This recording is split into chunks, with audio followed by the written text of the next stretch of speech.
So good afternoon to you then. We're live at the Johannesburg Stock Exchange. My name is Arabile Kumete. We're here to give you a sense of what this market looks like. It was looking very good, particularly on the Asian side, just after US President Donald Trump, rather should I say that was former president, but current president of the United States then, Joe Biden, signing into law the $1.9 trillion stimulus package that is set now to boost that economic recovery out in the United States and of course help average Americans survive what is left of this pandemic. And hopefully things like vaccinations will continue to bode well as well for not just markets but economies around the world, and certainly for all citizens as well. So let's see how that has fared. Initially, markets went a lot higher out in Asia, but unfortunately tracked a little bit lower. The Hang Seng dipping down 2.2%, so a big faller there. But in China, we did see around 0.5% of gains then in this trade by close of the trading picture there. But the Nikkei out in Japan, 1.7% down, higher as well then, going into some positivity, more than 500 points gained there.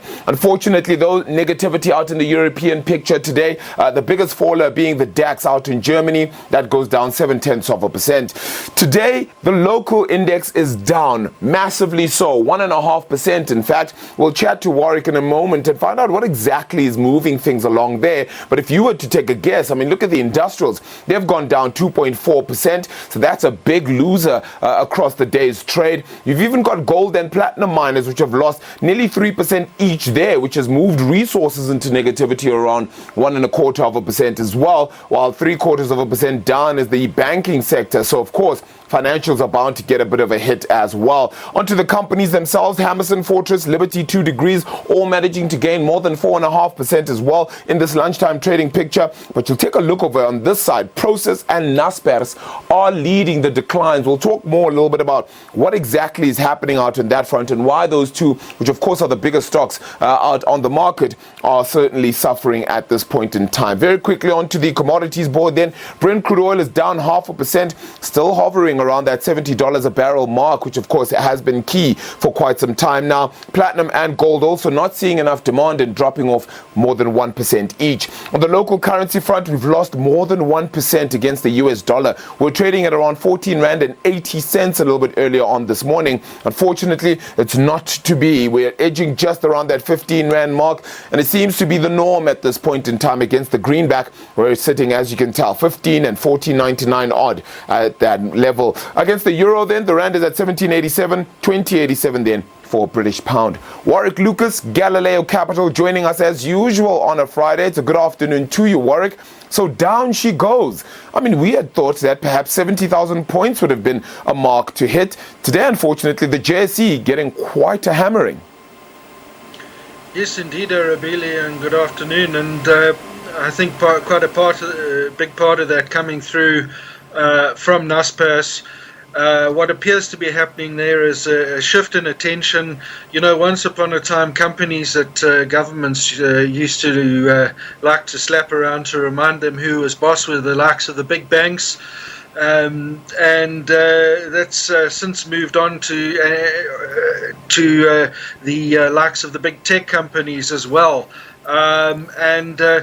I think one of the key issues that's been raised in China is they have these huge financial operations in the likes of Alibaba and Tencent, and some of the regulation that's coming through is a requirement that they basically ring fence their financial businesses and have them properly registered and regulated and all the rest, which is quite possibly no bad thing, certainly in terms of dealing with the kind of concentration that these companies bring. So nevertheless, though, the market responding a bit negatively to that. I don't think Tencent has quite trodden on government toes in the same way that Alibaba did, but nevertheless down she goes, and I think it just highlights that now and again there's that political concentration can come through in Naspers and inadvertently into our market, of course. Yeah, of course. That was bound to hurt us quite a lot then. I suppose the sustainability of any decline of this nature, depending, of course, on Naspers and process, as you noted, because of Tencent, will fully depend on just how they take in those regulations and what that means for the future of the business. As you noted, it's perhaps not a time where Naspers hasn't been one of those companies, or Tencent, that don't necessarily abide and are perhaps more willing to come to grips with all the regulations. So still a bit of hope then, I suppose, in this tech counter. Yeah, I'm not too particularly bothered by it. I mean, I think it generally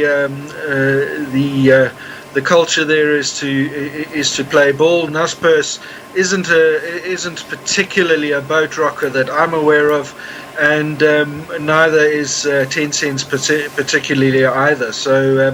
Yeah, I'm not sure that I anticipate any further problems there. I guess as long as the requirements on them are reasonable. Yeah. On the equity front still, Woolworths locally has decided they're going to try and finance their falling businesses or their struggling businesses in a totally different way, particularly the likes of David Jones, in order to try and find another strategy that perhaps could work for these retailers. Are they again throwing money into midair? Okay, so I think the problem with Woolworths is really the history behind the acquisition of the Australian operations, where, quite frankly, they went and borrowed a heck of a lot of money and bought themselves a bit of a dud, I'm afraid. And I think there's a degree of separation that they're looking to bring through there. So one of the aspects, for example, is a monstrous property known as Elizabeth Road in David Jones. Now, to give you a context, I mean, that's effectively an almost 5 billion rand property, and they effectively have sold that off to a Australian property developer and effectively leasing it back. So they're changing the funding profile of that Australian business, and basically now the pressure is on with that acquisition that it has to wash its own face and not look to South African shareholders nearly as much for the kind of support that it frankly has undeservedly enjoyed in the last few years. Yeah, it's going to be an interesting one, because that shift or that change has perhaps been one of the things that has maintained stability for them, particularly with the stability that they found in their foods market, even locally especially. You've kind of gotten that to really come through. Very quickly though, overall in the international market, Joe Biden signing that $1.9 trillion stimulus plan, I suppose it was expected considering that it did pass party lines. But do you expect a flow of perhaps a little more riskier trade coming through heading into next week? Well, I think the question of who gets the checks is quite an interesting one. I mean, there's some people who will be receiving that aid and it's not nearly enough. And for others, it's kind of nice to have and gets popped into a Robin Hood account. So it's a bit of a strange one, in that some people who are absolutely desperate will spend it on basics, and others will go gambling with it, I suppose, for lack of a better description. Yeah, I mean, but it's stimulus. The US economy needs it. The US economy is anticipating it, looking at all those various metal prices and bond prices, and basically it now needs to play itself out. Yep, we'll see how it then plays itself out. Warwick, appreciate the time. Always good chatting to you on a Friday. Warwick Lucas from Galileo Capital. That's where I bring things to an end then here from the Johannesburg Stock